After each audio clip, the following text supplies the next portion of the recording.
how does one lead a meaningful life?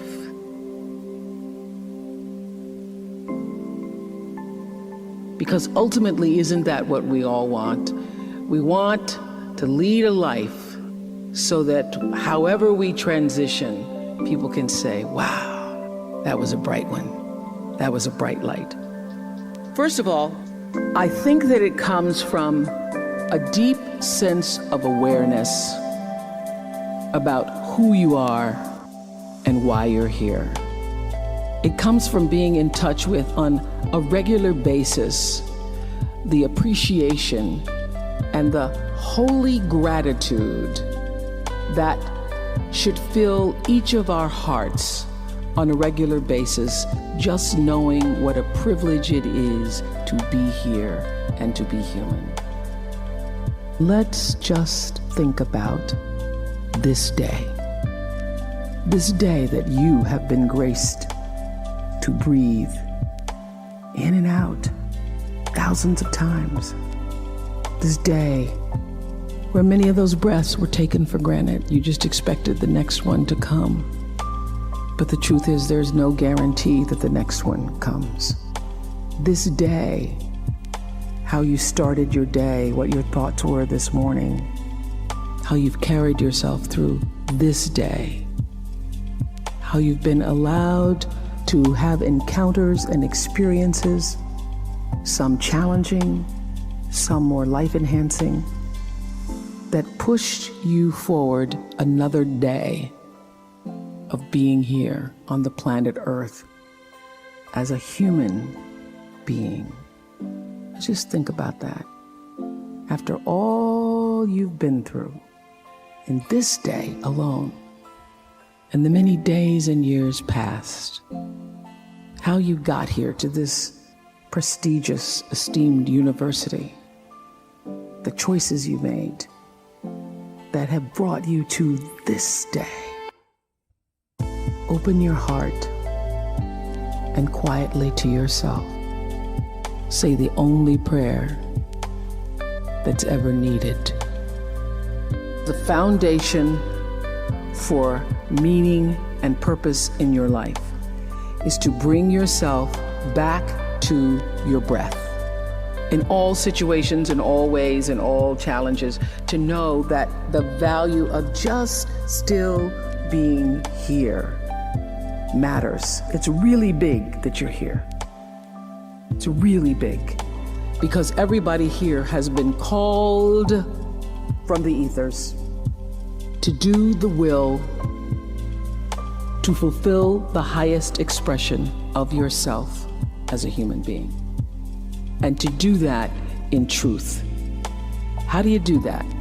Well, I think you let every step you take move you in the direction of the one thing all religions can agree on, and that is love. In all the conversations I've had with so many people over the years who run the gamut of all kinds of emotions and emotional dysfunctions, I've come to understand that what Marianne Williamson said is true. There's really only two emotions that count, and that's love and that's fear. And in all of your movements through life, you're either moving in the direction of one or the other. In order to have a meaningful life, you have to choose love. And not the schmaltzy-daltzy kind of love, but the kind of love that really counts.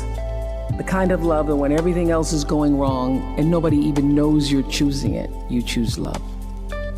The kind of love that says, I'm here for you no matter what, you choose love. The kind of love that means you make the right decision even when you know the other person is wrong. You choose love because love is not just, it's a verb. And it's everything that represents kindness and grace and harmony and cooperation and reverence for life. So when you choose, you're in a situation where you are mad and you know that they are wrong. If you can go to that space of the breath In God I move and breathe and have my being, and make the choice just to move a little closer in the direction of that which is going to bring you grace, that which is going to honor yourself. And by honoring yourself, you can't help but honor the other person. I have learned to choose love over fear, to choose love and peace rather than choosing to be right. That was a big lesson for me. When you realize that all your name, your form, and everything you see is provisional, two things happen. To some people, they have immediate, what we could only metaphorically call the dark night of the soul. They go into a deep depression because everything they thought was real is no longer real, including their own name, form, body, and mind. Some people get so scared that they have a bad trip. Some people cross that threshold and discover nirvana or enlightenment. And they say, wow, I thought I was squeezed into the volume of a body in the span of a lifetime, but I'm a timeless being that can morph myself into any experience, including the human experience, which is amazing. But the human experience is also that which causes existential depression. So the causes of human suffering, since you brought it up, are brought up in Eastern wisdom traditions as, number one, you suffer because you don't know who you are. You confuse yourself with your body-mind experience. Number two, you grasp and cling at experiences which are evanescent and transitory and dreamlike. You say, what happened to your childhood? It's over. What happened to yesterday? It's over. What happened to 5 minutes ago? It's over. What happens to these words? By the time you hear them, they don't exist. So, Wittgenstein, the German philosopher, said, we are asleep. Our life is a dream, but once in a while we wake up enough to know that we are dreaming. So what do you wake up to? When you cross this threshold, you wake up to your true self, which is not body or mind, but the awareness in which that experience is happening. So grasping and clinging at a dream is the second cause of human suffering. The third is being afraid of anything that's unpleasant, pain, abandonment, being treated by someone not respectfully. So that's, there's aversion to certain experiences. Third cause of suffering. Fourth is identifying, which is related to it, with your ego identity. And fifth is the fear of death. Now they're all connected. They're all the same fear. And they are not knowing who you are. This is the biggest question that humans or everybody should be asking. Who am I? What am I? Am I the changing experience of this body, which is a perceptual activity? Am I the experience of the changing mind or the changing personality? Because you don't have the same personality when you were a kid or maybe even 10 years ago. What is it at the basis of this? When you start that reflective self-inquiry, ask yourself, who am I? What do I want? What is my purpose? What am I grateful for? Go into the stillness of meditation, you have what wisdom traditions have called revelation, revealed truth. Now, that sounds very grand.